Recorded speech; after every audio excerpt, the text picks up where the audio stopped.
Real estate துறையில் இருக்கக்கூடிய அனைத்து நண்பர்களும் நமக்கு நண்பர்கள் தான். அப்படி பார்க்கும்போது அனைத்து சைட்டை கம்பேர் பண்ணும் போது நம்மளதுல வந்து பார்த்தீங்கன்னா கிட்டத்தட்ட 300 பிளாட் இருக்கு, 25 ஏக்கருக்கு மேலே இருக்கு. நீங்க எல்லாம் வந்து பார்த்துட்டீங்க, உங்களை சைட்டுக்குள்ள தான் உட்கார வச்சிருக்கோம். இப்போ இந்த சைட்டு மூலியமா எனக்கு என்ன சார் பலன், இன்னைக்கு நான் வந்திருக்கேன், எனக்கு என்ன பயன், நான் என்ன இதில் எனக்கு கிடைக்க போகுது அப்படின்னா அந்த விஷயத்தை இப்போ நாங்கள் சொல்ல போகிறோம். எப்படி சார் சொல்லும் போது 1 லட்சம் மாதம் சம்பாதிக்கலாம் அப்படின்னு ஆசைப்படுறீங்க. இப்போ மாதம் 1 லட்ச ரூபாய்க்கு மேலே சம்பாதிக்கிற மக்கள் எத்தனை பேர் இருக்கீங்க வந்திருக்கவங்கள? சார் நான் மாதம் 1 லட்ச ரூபாய்க்கு மேலே சம்பாதிக்கிறேன் யாராவது? சார் மாதம் 50,000 ரூபாய்க்கு மேலே? சார் மாதம் 30,000 ரூபாய்க்கு மேலே? 30,000 ரூபா 1 2 3 4 5. 20,000 ரூபாய்க்கு மேலே?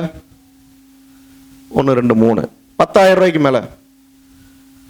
1 2. சார் ஒண்ணுமே இல்லை, மற்றவங்கன்னா வருமானமே இல்லாமல் இருக்கீங்களா? ஸோ நினைச்சு பாருங்க, இப்போ நீங்க 30,000 ரூபாயில எவ்வளவு மிச்சம் பண்றீங்க சார்? சும்மா ஒரு வார்த்தை சொல்லுங்க. 30,000 ரூபாயில உங்களுக்கு செலவு போக இன்னைக்கு தேதி முடிஞ்சு போச்சு, இந்த மாசம் ஆரம்பிச்சிருச்சு, போன மாசத்துல சம்பாரிச்ச காசை என்ன பண்ணீங்க? 10,000 ரூபாய் மீதி பண்றீங்க. பெரிய விஷயம். 30,000 ரூபாயில 10,000 ரூபாய் மீதி பண்றீங்க. 20,000 ரூபாய் சம்பாதிக்கிறவரு 20,000 ரூபாய் சம்பாதிக்கிறது எவ்வளவு மிச்சம் பண்றீங்க ஐயா? 5,000 ரூபாய் மிச்சம் பண்றீங்க. 10,000 ரூபாய் சம்பாதிக்கிறவரு 1,500 ரூபாய் மிச்சம் பண்றீங்க. உங்களுக்கு அந்த இது பெரிய அமௌண்ட்டாக இருக்கும். நான் பார்த்தீங்கன்னா மாதம் 1.5 லட்சம் ரூபாய்க்கு மேலே வருமானம் வருது பல்வேறு விகிதத்திலிருந்து. எனக்கு மிச்சமே ஆகிறது இல்லை, ஏன்னா அந்த அளவுக்கான முதலீடு. இப்போ இவர் பார்த்தீங்கன்னா கோடிக்கணக்கில் வருமானம் வரும், ஆனால் கோடிக்கணக்கில் என்ன இருக்கும்? தேவைகள் இருக்கும், லோன்கள் இருக்கும், ரொட்டேஷன் பண்ணிகிட்டே இருப்பாங்க. ஒவ்வொருத்தருடைய பூர்த்திகள் அதிகமாகுதுங்க. சென்னையில் போய் குடியிருந்தீங்கன்னா குறைந்தபட்சம் மாதம் 60,000 1 லட்சம் ரூபாய் வரும். நீங்கள்லாம் அப்படியே குக்கிராமத்துலேயும் அவுட்டரில் இருக்கிறனால உங்களுக்கு தெரியுது. ஒரு வாடகை வீடு 25,000 ரூபாய் கம்மியாக சேலத்தில் கிடையாது, கார் பார்க்கிங்கோட. அரிசி பருப்பு, மொபைல் ரீசார்ஜ், எல்லா பையனோட ஸ்கூல் ஃபீஸு நினச்சி பாருங்களேன். எல்லாருக்கும் இந்த சூழ்நிலை வாழ்க்கையில் கண்டிப்பாக வந்துருக்கும். ஏன்னா நீங்கள் எல்லாருமே ஒரு நடுத்தர குடும்பத்தை வந்து சார்த்திருக்கு. ஒரு 5,000 ரூபாய்க்கு எத்தனை பேர்த்துல கெஞ்சிருப்போம்? ஒரு 1000 ரூபாய்க்கு கெஞ்சிருப்போமா?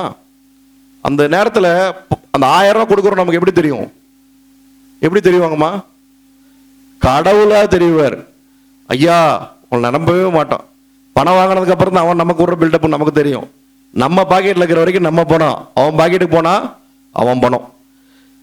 பணத்தோடைய அருமையை நீங்க புரிஞ்சுக்கிட்டீங்க, தெரிஞ்சுக்கிட்டீங்க அப்படின்னா சம்பாதிச்சிடலாம்.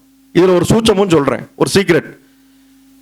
எனக்கு பணத்து மேல ஒன்று ஆசை வரணும், வெறி வரணும், இல்லை அது மேல ஒரு ஈர்ப்பு வரணும். அது நேர்மறையான ஈர்ப்பாக இருந்தா பணம் பணம் நினைக்கும் போது கண்டிப்பா பணம் நம்மளை தேடி வரும். நீங்க தேடி அதை போறீங்களோ இல்லையோ, உங்களை சுத்தி இருக்கவங்க அதை கொடுப்பாங்க. உங்க சுத்தி இருக்கவங்க எப்படி கொடுப்பாங்க அப்படின்னா, ஒன்று கடனா கொடுப்பாங்க. கடனா வருவதும் பணம் தான், வருமானம் தான். அதுல என்னத்தை மிச்சம் பண்றோம் அப்படிங்கிறத பார்க்க முடியும். இப்ப இருக்கிற ஆய்வுகள் என்ன சொல்லுது அப்படின்னா, தங்கத்துல முதலீடு பண்ணீங்கன்னா வருஷத்துல எத்தனை, இப்ப இந்த வருஷத்தை விட்டுருங்க, இது கணக்கில் எடுத்துக்கவே முடியாது, ஏன்னா தாறுமாறா ஏறி நிக்குது. சாதாரணமா பாத்தீங்கன்னா 2003 3,000 ரூபாய்க்கு வித்தது இன்னைக்கு வந்து 1,15,000 ரூபாய் 17,000 ரூபாய்க்கு விற்குது. ஸ்டாட்டிஸ்டிக்ஸ் என்ன சொல்லுது அப்படின்னா 7-8% ஒரு வருடத்திற்கு தங்கத்தின் முதலீடில் நமக்கு கிடைக்கக்கூடிய லாபம். பேங்க்ல டெபாசிட் பண்றீங்க, அதுல எவ்வளவு வட்டி கிடைக்குதுங்க ஐயா? எத்தனை பேர் பணம் போட்டிருக்கீங்க? எவ்வளவு வட்டி கிடைக்குது? 5%. இப்ப பாத்தீங்கன்னா 7% வரைக்கும் கொடுக்குறாங்க. ஸோ ஆவரேஜா 5-7%. நிலத்தில முதலீடு பண்ணி நான் இவ்வளவு சம்பாதிச்சிருக்கேன்னு யாராவது சொல்ல முடியுமா? யாராவது நிலம் வாங்கி போட்டு அன்னைக்கு என்ன ரேட் வித்தது, இன்னைக்கு என்ன ரேட் வித்தது? நம்மளுடைய ஓமலூர்ல இருந்து நண்பர்கள் வந்திருக்காங்க. ஓமலூர்ல பஸ் ஸ்டாண்டு பக்கத்துல ஒரு சதுரடியினுடைய நிலம் எவ்வளவு இருக்குன்னு யாராவது ஒரு அது சொல்லலாமா? எவ்வளோங்கண்ணா? 28,000 30,000. ஆட்டையாம்பட்டிக்காரங்க வந்திருக்கீங்க, எவ்வளவு சதுரடி நான் போகுது பஸ் ஸ்டாண்ட்ல? 5,000 ரூபா. ஒரு காலத்துல ஒரு 10 வருஷத்துக்கு முன்னாடி எவ்வளவு இருந்திருக்கும்? 1,500 ரூபா இருந்திருக்கும். ஸோ இப்போ உங்களுக்கே தெரியும் ஒரு இடத்துல முதலீடு பண்ணும்போது இன்னைக்கு அதனுடைய வேல்யூ எவ்வளோ இருக்குன்ட்டு. எனக்கு ஆச்சரியமே என்னன்னா, பெங்களூர்ல சென்னையில கூட பார்க்காத வரையும் நான் ஓமலூர்ல பார்க்குறேன். வாய் சொல்லுவார், 45,000 ரூபா 35,000 ரூபாலாம் போட்டு ஒரு சதுரடி வாங்குறான். ஏன்னா பக்கத்தில் அந்த இடத்த விட்டுருக்க கூடாது அப்படின்ட்டு.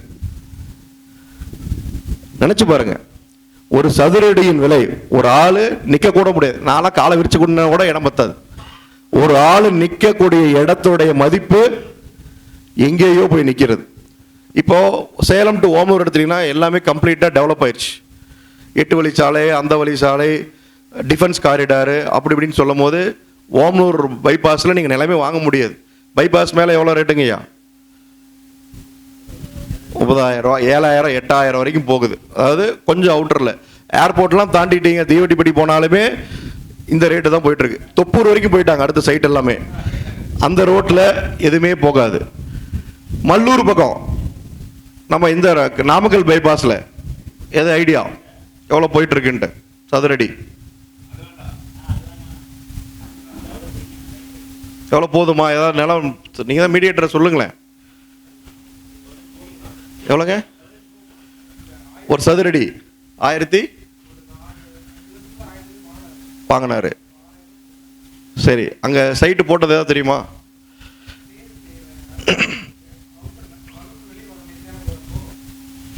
இப்போ ரிங் ரோடு போட்டிருக்காங்க. அதில் ஒரு சேலத்தினுடைய முன்னணி நிறுவனம் அதில் சைட்டு போட்டிருந்தாங்க. இல்லை, இப்போ ரீசெண்டாகவும் போட்டிருந்தாங்க. ஒரு வருஷத்துக்குள்ளார 2,500 ரூபா. இப்போ இந்த சேலம் டு கோவை NH வந்து பார்த்தீங்க அப்படின்னா அந்த வாழப்பாடி ரோடையும் மல்லூர் ரோட்டை விட இது மிகச்சிறந்த செகண்ட் ஆப்ஷன். சேலத்தில் சேலம் டு பெங்களூர் NHக்கு அப்புறம் மிக அதிகமாக அதிவேகமாக டெவலப் ஆகக்கூடிய ரோடு எதுன்னு பார்த்தீங்கன்னா சேலம் டு கோவை NH, பர்டிகுலராக நம்ம சங்ககிரி டோல்கேட் வரைக்கும். மகுடஞ்சாவடி அப்படிங்கிற இந்த ஊர் என்ன பிரசித்தி அப்படின்னா, ஒரு ரயில்வே ஸ்டேஷன் இருக்கு, டவுன் ரயில்வே ஸ்டேஷன். சேலத்துக்கும் பார்டர். சங்ககிரி எத்தனை kilometre? 7 kilometre. Erode 30 kilometre. Salem 30 kilometre. சரியா பார்டர்ல இருக்கு.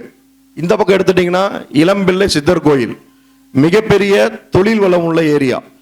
அதோடைய கனெக்டிகேட் ஏரியா எதுன்னு பார்த்தீங்க அப்படின்னா நம்ம மகுடஞ்சாவடி தான். இந்த மகுடஞ்சாவடியில் இப்போ நம்ம சைட்ல இருந்து பைபாஸ் எவ்வளோ தூரங்க? ரோடு பார்த்தீங்கன்னா இங்கேருந்து பார்த்தீங்கன்னா தெரியும் எவ்வளோ தூரத்தில் இருக்குதுன்னு. இங்கிருந்து பைபாஸ் NH சொல்கிறேன், NH மட்டும் இந்த ரோடு 2 கிலோமீட்டர் வருமா? நம்ம சைட்டு வந்து பார்த்தீங்கன்னா நீங்கள் அந்த விநாயகர் கோயில் ஒன்று பார்த்துருப்பீங்க. சைட்டுக்குள்ளே வரும்போது 40 அடி ரோடு. அதிலிருந்து சுமார் எவ்வளோ தூரம் இருக்கும்? சரியா 700 மீட்டர். அங்கே ஹைவேலேருந்து நம்ம அந்த இடத்துல ஆர்ச் போட்ட போகிறோம். ஆர்ச் போட்டுட்டோன்னா சரியா எத்தனை மீட்டரில்? 700 மீட்டரில் ஒரு இடம் கொடுக்குறோம். இந்த விலையை நாங்கள் சொல்ல போகிறோம். அப்போ சொல்லும் போது இவ்வளோ விலையை சொல்லிட்டோம். இந்த விலையோட அதை நீங்கள் எப்படின்னு சொல்லி எடுத்து பார்க்கலாம். அடுத்த கட்டம், இன்னைக்கு வந்திருக்கீங்க, உங்களை வச்சு நாங்கள் என்ன பண்ண போகிறோம் அப்படின்னா, அடுத்த வாரம் இதே நாள் இதே கிழமை இதே நாள் இந்த நேரத்தில் நீங்கள் நாங்கள் எல்லாரும் சேர்ந்து வாங்குறவங்களை வர வைக்க போகிறோம். அதுக்காக தான் இந்த முன்னோட்டமான ஒரு அறிமுக விழா, துவக்க விழா அடுத்த வாரம். அடுத்த வாரம் வந்திருக்க ஒவ்வொருத்தரும் எத்தனை பேரை கூட்டிகிட்டு வரலாங்கய்யா? இப்போ நீங்கள் வந்து சைட்டை பார்த்துட்டீங்க, உங்களுக்கு இடம் தெரியும், கம்பெனி பற்றி எல்லாத்தையும் சொல்லிடுறோம், ப்ரௌச்சர்ஸ் கொடுத்துட்றோம். நீங்கள் 10 பைசா முதலீடு போட தேவையில்லை. உங்களுக்கு கார் வேணுன்னா நாங்கள் அரேஞ்ச் பண்ணுறோம். நீங்கள் வண்டி கேட்டாலும் வண்டி அரேஞ்ச் பண்ணுறோம். ஞாயிற்றுக்கிழமை மணிக்கு எத்தனை பேர் குறைஞ்சபட்சம் கூட்டிகிட்டு வரலாங்க? ஒரு ஆள் எத்தனை பேர் கூட்டிகிட்டு வருவீங்க? சும்மா சொல்லுங்க ஒரு தோராயமா. ஐயா ஏதோ ஒன்று சொன்னால் அது வந்துடணும். ஏன்னா நம்ம வந்து பார்த்தீங்கன்னா உணவு ஏற்பாடு செய்கிறோம், எல்லாமே மைக் செட்டில் இருந்து நம்ம எல்லா வசதிகளும் ஏற்பாடு செஞ்சுருக்கோம். ஒரு 5 பேருன்னு சொல்கிறீங்க. அந்த 5 நபர்களை கூட்டிகிட்டு வர்றது கஷ்டமா? இன்னையிலிருந்து நீங்கள் என்ன சொல்லணும்? ஒரு தொழில் வாய்ப்பு, இடம் போட்டிருக்கிறேன், சைட்டு போட்டுக்கிறேன் அப்படின்னா ரியல் எஸ்டேட்டை பற்றி ஒரு கெட்ட அபிப்பிராயம் மக்கள்கிட்ட எல்லார்ட்டையுமே வந்துருச்சு. என்ன காரணம் அப்படின்னா, மஞ்சப்பை வச்சிருக்கிறவனும் ரியல் எஸ்டேட்டு, ரோட்டில் இட்லி கடை டீ கடை வச்சிருக்கிறவனும் ரியல் எஸ்டேட்டு, வெள்ளை வேட்டி வெள்ளை சட்டை போட்டு ஒரு மஞ்சப்பை வச்சானா என்னாச்சு? இன்னொரு பக்கம் லூசுங்க மாதிரி கோட்டை போட்டுக்கிட்டு கொட்டுற வெயிலையும் மழையிலையும் அடிக்கிற வெயிலையும் கோட்டை போட்டு 4 பேர் நின்று ரியல் எஸ்டேட்னு சொல்லுவாங்க.